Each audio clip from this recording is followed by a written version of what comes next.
namun semangatnya takkan pernah pudar hingga Tuhan kan berikan jalan.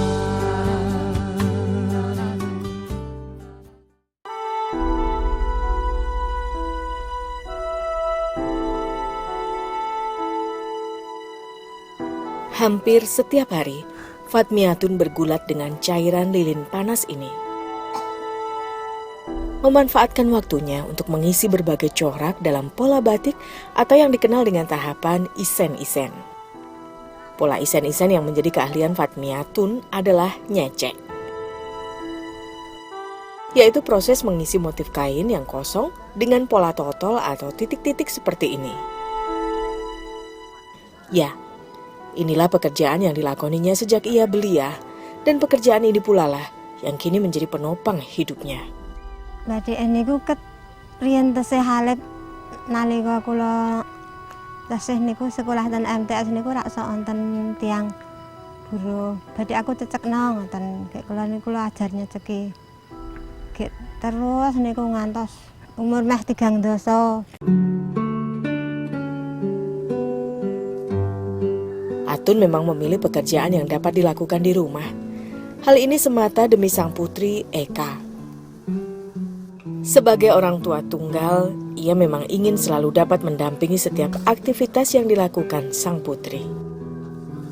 Sejak Eka berusia 2 tahun, sang suami pergi meninggalkan mereka, dan hingga kini tak pernah kembali. Hanya Atun seorang dirilah yang berjuang membesarkan dan merawat Eka. Untunglah Mbah Temu, ibunda Atun, selalu membuka tangan untuk mereka, menerima mereka dengan tulus untuk tinggal bersama. Bahkan jika tak sedang sibuk bekerja di ladang, Mbah Temu pun turut membantu Atun menjaga Eka cucunya. Soalnya saged disambi-sambi kayak sak karepe ngoten mboten ngomah disambi ngopeni lare. Soalnya nek kula ajeng buruh goreng bayek napa-napa ngoten mesake lare kula. Omahe ten mriki mboten nonton kancane. Gek simbah mun mboten mesti ten ngomah. Tun, aku ana ngalas, golek suket. Ya, hati-hati. Meski tampak mudah, pekerjaan membatik adalah pekerjaan yang memerlukan kesabaran dan ketelitian dari para perajinnya. Tak jarang Atun dihadapkan pada resiko salah meletakkan isen-isen. Terkadang, dihadapkan pula pada bahan lilin atau malam yang sulit digoreskan pada kain, sehingga Atun harus berusaha mencari jalan keluar. Di kadang cantingnya putung, pas nek umpama sekengerikan niku le maringi malame alot banget gek di dingin batik niku le metu angin ngoten niku. Le metu niku alut ngoten gek kula. Terus tumbas nyampuri ngoten niku. Wilayah Karangkulon, Ukirsari, Imogiri, Bantul dikenal sebagai pusat kerajinan batik tulis. Sebagian besar penduduk terutama kaum perempuan di sini merupakan perajin-perajin yang produktif menghasilkan batik. Keterampilan membatik pada umumnya dipelajari secara turun-temurun dan menjadikan batik sebagai bagian dari hidup mereka. Meskipun hanya sebagai buruh, pekerjaan membatik sangat membantu meningkatkan pendapatan masyarakat kampung Karangkulon termasuk Atun. Dengan hanya ambil bagian pada tahap nyecek, Atun juga dapat mengerjakan pekerjaan lainnya. Sok keterian niku sok kebacut nek wis kebacut batik niku sok tumpukane iki kathah. Gek lajeng nandhangi wong kawan gek umpama ajeng coba-coba mula niku pun sak kadang mboten sempat.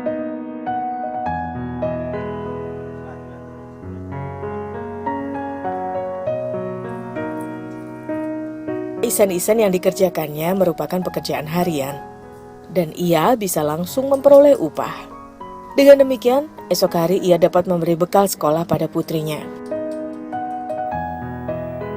Nggih, mangke meng sok diteri, kadang nek kula ngulehe gek dibalasi ngoten niku nggih mangke men dikai batikan kalih malam. Dadi kula mboten arang-arang tuku malame. Kadang nek malame mboten jodoh ngoten kula tumbas ngoten niku.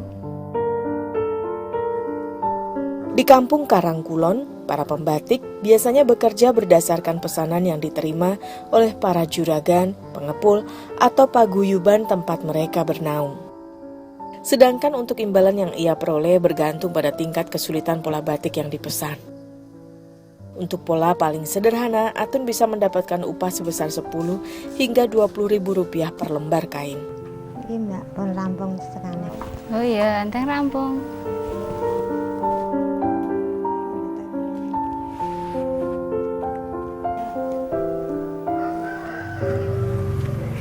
Pun gini mbak.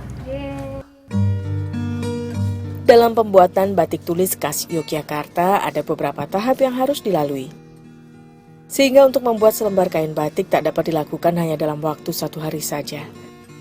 Sekalipun hanya batik bermotif paling sederhana. Bahkan kain mori sebagai bahan baku pembuatan batik harus terlebih dulu dicuci untuk menghilangkan kanji. Karena pola yang digunakan untuk batik umumnya berupa serangkaian garis-garis rumit yang penuh lekukan.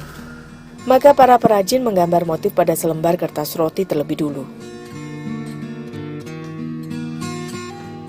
Mereka menggambar dengan cara menjiplak, sehingga hanya dengan sekali gores bisa menempatkan pola di sisi kain sebagaimana yang dikehendaki.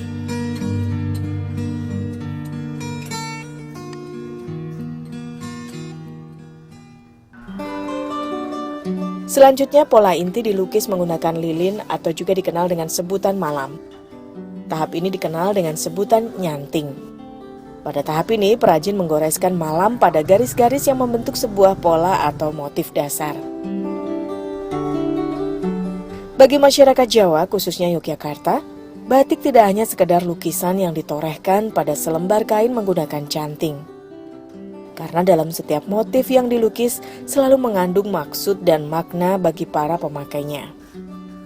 Meski zaman terus berubah, hingga saat ini kain batik tetap menjadi simbol yang menandai sebuah peristiwa penting dalam perjalanan hidup seseorang.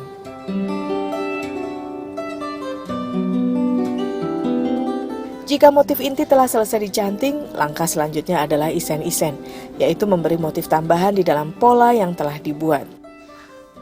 Agar pada saat proses selanjutnya warna dapat terikat dengan baik dan tidak menyebar, kain yang telah dibatik kemudian dibatik ulang pada bagian sebaliknya.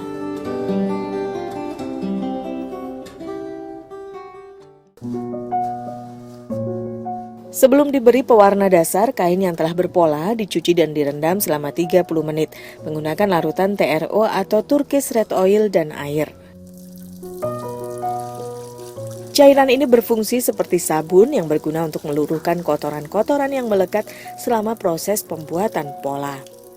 Penirisan pun dilakukan selama kurang lebih 15 menit atau hingga kain menjadi setengah kering. Baru kemudian melangkah ke tahap pewarnaan. Tahap pewarnaan disebut dengan medel, yaitu proses pencelupan kain mori yang telah dibatik pada larutan warna.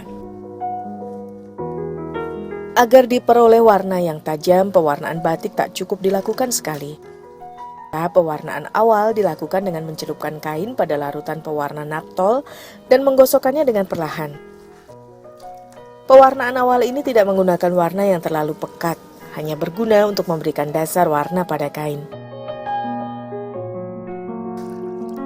Setelah pewarnaan dasar merata, selanjutnya kain batik dicelup kembali pada larutan naptol yang telah diberi tambahan tawas, kapur, dan tunjung. Pada tahap ini, kain dicelupkan selama kurang lebih 10 menit dengan cara dibolak-balik hingga mendapatkan warna yang diinginkan. Semakin banyak warna yang dikehendaki, maka waktu yang diperlukan untuk membuat satu lembar kain batik dapat memakan waktu lebih lama.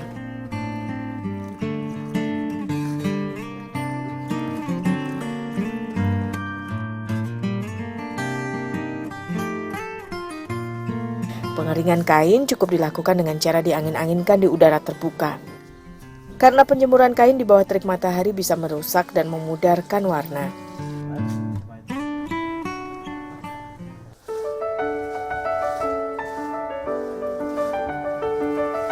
Langkah selanjutnya dalam proses membuat batik adalah pelorodan, yaitu menghilangkan malam yang melindungi atau menutup pola tertentu pada batik. Caranya adalah dengan menggunakan air yang dipanaskan hingga mendidih. Dengan merebus kain, lilin atau malam yang digunakan untuk menutup bagian tertentu akan lebih mudah luruh atau mengelupas. Selama proses pelorodan diperlukan 2 kuali besar untuk merebus air. Kuali pertama berfungsi untuk melorot malam atau lilin. Sedangkan kuali kedua berfungsi untuk membilas atau membersihkan sisa lilin yang masih melekat pada kain. Jika kain telah bebas dari malam, selanjutnya kain dibilas menggunakan air dingin hingga benar-benar bersih. Sebagai tahap paripurna, kain kemudian dikeringkan dengan cara diangin-anginkan kembali. Bila masih memerlukan pola pewarnaan yang berbeda lagi, maka kain batik akan kembali pada proses penutupan warna kembali dengan diberi lilin atau malam. Dengan proses yang sedemikian rumit, tak heran jika proses pembuatan salah satu warisan budaya ini memerlukan penanganan khusus dan profesional. Hal ini bertujuan untuk menjaga kualitas dan mutu batik yang kini telah menjadi salah satu identitas bagi masyarakat Indonesia.